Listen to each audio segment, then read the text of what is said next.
These idealized paintings of the Dionne Quintuplets by Andrew Loomis recall an event which startled the medical profession and the world at large. For out of the 33 sets of quintuplets that have been recorded in the history of human births, the Dionnes alone have survived. They were born in the suburbs of the little town of Callander in northern Ontario, and it is now our privilege to visit their birthplace and photograph their story for the first time in Technicolor. In the month of May 1934, a somewhat dilapidated automobile driven by a modest little country doctor bumped over this road, which was then hardly more than a cowpath, and stopped at the destined birthplace of the Dionne Quintuplets, which happened to be this modest little house. Rushing into the house, the doctor soon experienced the thrill of his life, and the news of the 5 tiny souls that he brought into the world spread so rapidly that Dr. Allen Defoe, the little country doctor, soon became a physician of worldwide importance. Across the road from the birthplace, the government of Ontario constructed this house, and it is now the home of the World Wonder Children, who are wards of the government. In unique contrast with the huge dog and the constable, who are constantly on the watch for prowlers and trespassers, are the little bird houses that have been placed around the house. There are 5 of them like this one, and each has been dedicated to one of the quintuplets. The area, including the residence of the staff and all of the buildings that have been erected in behalf of the quintuplets, covers a few acres, and thanks to Dr. Defoe and his staff, supported by the Ontario government and guardians, this institution deserves great credit for preserving the lives of 5 children who were born in circumstances that could hardly have combated the ravages of disease and death if the aforesaid had not intervened in their behalf. The combined earnings of the quintuplets now total approximately $200,000 per year.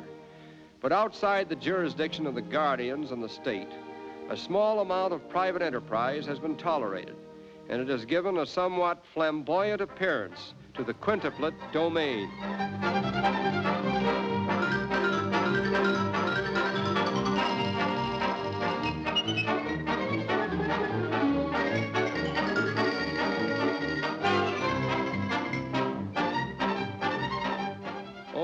Dionne, the father of the quintuplets, we are told, receives an income of over $10,000 a year, most of which is obtained from this curio shop.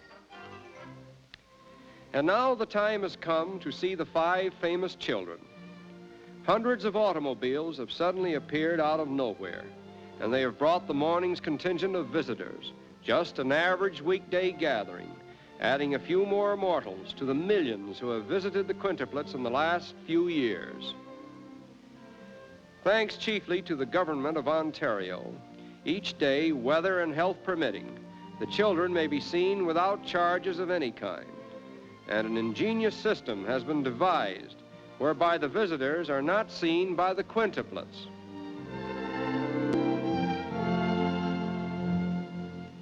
And here they are, 5 of a kind, the wonder children of the world.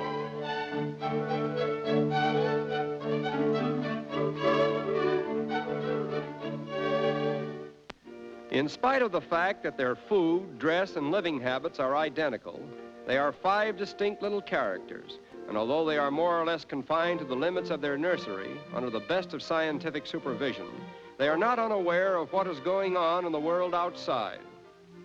They have already contributed generously to the Canadian Red Cross Society, the same society which was among the first to furnish necessary aid and funds to keep them alive at the time of their birth.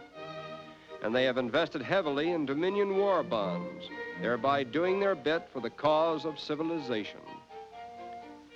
Although they have short periods of play, they are subject to a strict routine of education and training.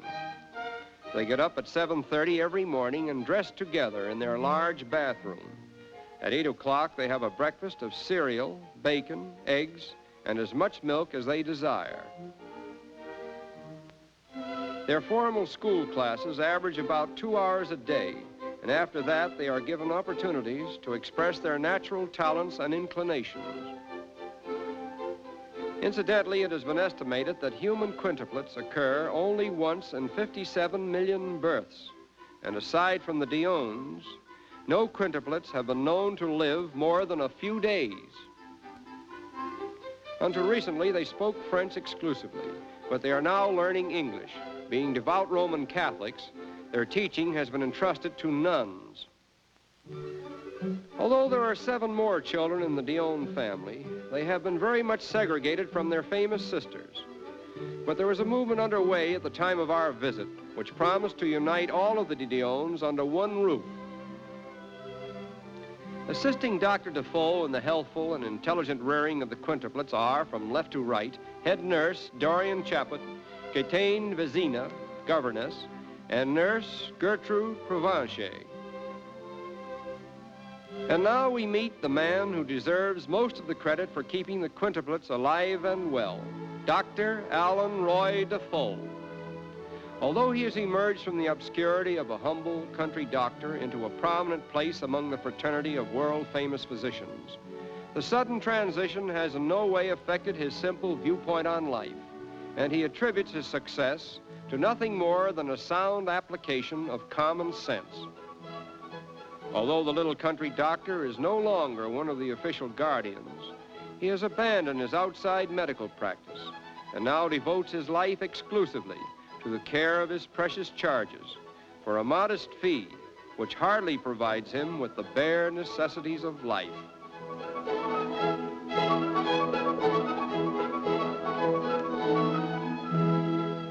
Out of all the glory and glamour and notoriety of this miraculous event, the Dionne family are unquestionably the chief benefactors. And the quintuplets' fortune today, thanks again to the supervision of the Ontario government, is estimated at over $1 million. But Dr. Defoe still lives in this modest little brick house at Callander, about 2 miles from the birthplace of the famous quintuplets. He has set an example of what can be done with children through the best of care, combined with modern science. And it is to his credit that he has honored the profession which he serves by placing the health and well-being of his precious charges above the mundane rewards of life.